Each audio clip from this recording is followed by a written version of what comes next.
તમારી આવડતની સાચી પરીક્ષા ત્યારે જ હોય છે જ્યારે મુસીબત પણ તમારી સાથે દોડી રહી હોય. પોતાના હક માટે બેશરમ બનો, કેમ કે શરમાળ લોકોનો ફાયદો ઉઠાવવા વાળાને થોડી પણ શરમ નથી આવતી.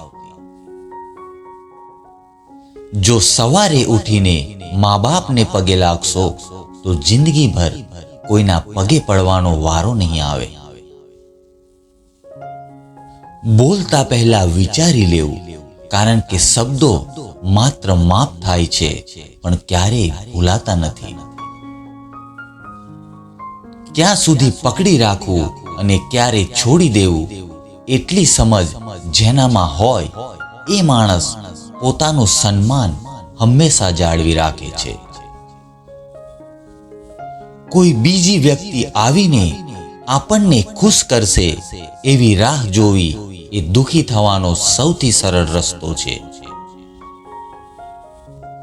આપના પોતાના વિચારો જ આપના પરમ મિત્ર છે અને તે જ આપણા ભયંકર શત્રુ પણ છે.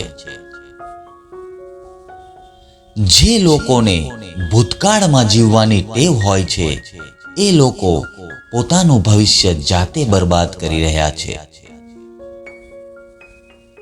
મૂર્ખાઓ પાસેથી વખાણ સાંભળવા કરતા બુદ્ધિશાળી વ્યક્તિનો ઠપકો સાંભળવો વધારે ફાયદાકારક છે.